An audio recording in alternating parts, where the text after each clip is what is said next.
Welcome back to Tim Talks. We're working our way through this incredible list of things to keep us close to nature that were created by my class, Nature Awareness class in 2021 here at Headwaters Outdoor School.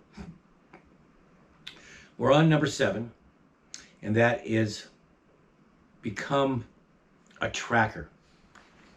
Now tracking, you hear a lot about tracking and you always think of it outside yourself, like the famous scouts who tracked for the Native American tribes, or the famous scouts who tracked for the military, the army in the old days, or you hear about famous trackers like Tom Brown Jr. and things like that, or the Apache people were the phenomenal trackers. And pretty much everybody before modern times who lived in nature was a tracker.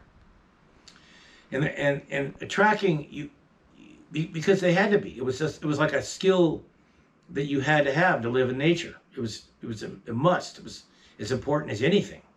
It's learning how to find food. Well, it went along with finding food. So it's only become a kind of an odd thing out to become a tracker in the modern world, because we've let the skill of being a tracker drift away. And tracking it's not just looking for the tracks left by an animal or a human. Yes, that's a powerful one. That's kind of the lead part of tracking. But tracking is all the sign that animals leave behind. Whether it's defecation, whether it's eating plants, whether it's walking on the major highways, we call it animal freeways, or side trails to water or to feeding areas or to sleeping areas. Whether it's the beds the animal makes in the woods, whether it's the beds it's the nest that the birds make. It's spots where animals have scratched on trees, where animals have rubbed on trees and left rub marks or hair. Birds have left feathers. You name it. It's all tracking. And I like to mention here that it says on number 7, track animals, track people, find tracks, find evidence of other beings. It's a way of showing respect. So tracking is a way of saying to the earth energetically through your heart that I love you, that I respect you, and I'm interested enough in you that I want to know what's going on in this world that I'm living in, this earth. And so many animals come out at night when we're asleep and not out. So it's a manuscript that is left by the animals that pops and connects you so deeply to the earth. You become a part of it. And it also makes you more mindful of how you affect the world around you, how you walk, what kind of a path do you leave when you walk through nature. And then, of course, all of that teaching from nature can be transferred to how are you in the human world? How do you treat other people? How do you leave things? Do you leave things better than you found them, or worse? It makes you think in a grander, larger, more encompassing way because you realize there's so much more to the world than just you. One dangerous thing that happens to modern humans is we take on a little narcissism. We get so self-impressed with ourselves that we don't take the time to open up to, there's a whole world out there that wants to live their lives just like we want to live our lives. It becomes all about us. And that's part of just the natural flow of the modern world, and it's a very dangerous place to be. And it's not good for us. It's not good for us. Because if we become trackers, if we show an interest in the world around us, particularly in nature, it opens up those spaces in us that allow us to think in a more grander way about our own lives and all the things that live around us. And then we tend to, in a very natural way, move to right action, defending the earth, living in a way that protects the earth, and thus living in a way that takes care of ourselves and our families and our countries and our homes and so forth. It's all connected.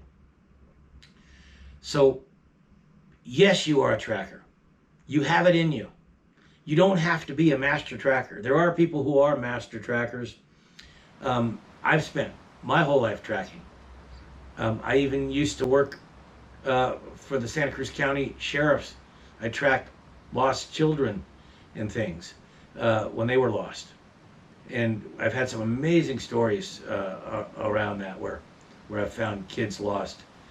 Um, the greatest trackers of all now for finding lost people and things have become dogs.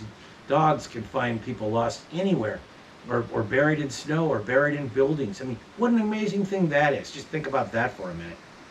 So, but you don't have to be a master tracker. You can just do it from a point of being interested in the world you live in. And tracking can be that doorway to take you in more deeply. It's truly an amazing thing. So, read some books on tracking. Let it inspire you. Go and learn from some teachers like myself. Or if you don't do that, it doesn't even matter, then just get out there and track. Part of that's going to be, let's say you're walking along and you see a track in the mud. Don't just, this is the mistake we make often, we're just a quick glance and we're on. Stop. Take a breath. Soak in that track. Maybe put your hands over it to feel the energy the animal left. Maybe as you do that, look forward and see if you can see that animal walking off. Ask yourself, if you were that animal, which path would you take through that area over there? Where would you go? Think like the animal. Think like the animal. That's an amazing phrase to remember. Think like the animal. And you'll find that the world will open up more deeply. Look for the next track, and the next track, and the next track. Stand back and see if you can see it in a wider vision, and then go up close and look at the details of the track. Look at all the little spots within it and so forth. See if you can see the claws, if there were claws, or if they were retracted. If it was a cat, look at the paw prints. You know, notice if the track stepped on itself. How did it go over a rock? How did it go across a creek? Did it jump? Did it walk through the water? If it's a squirrel, watch the tracks go up the tree. If it's a bird, watch where the bird is eaten on the ground and pecked holes in the ground for worms and things like robins and so forth. The track, to stop and show an interest, it'll take you on journeys over and over and over, deeper into the earth, into the soul of the earth. Your heart will connect.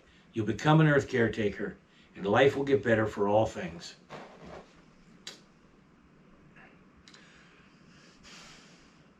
The next one, number 8, observing and listening to birds.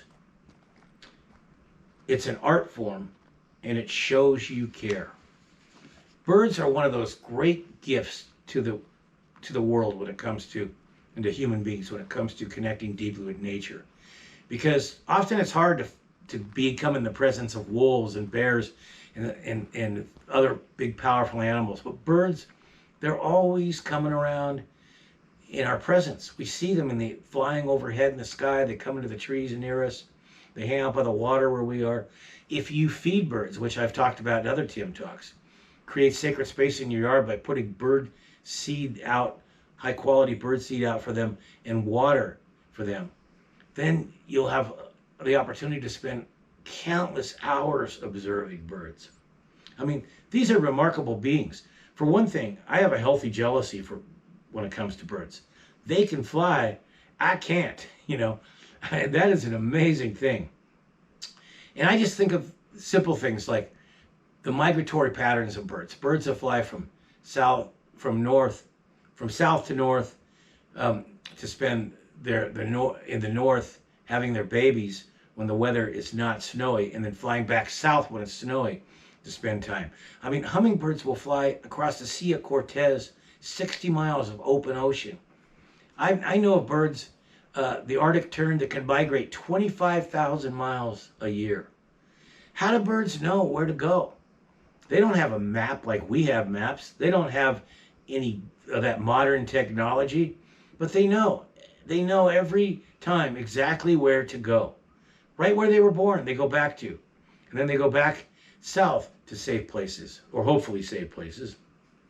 That is a miracle into itself that I don't think anybody knows. Some people think, oh, they follow the stars, but it's some intuitive level that they live in that we get to be in more and more when we take time to observe birds and spend time with them.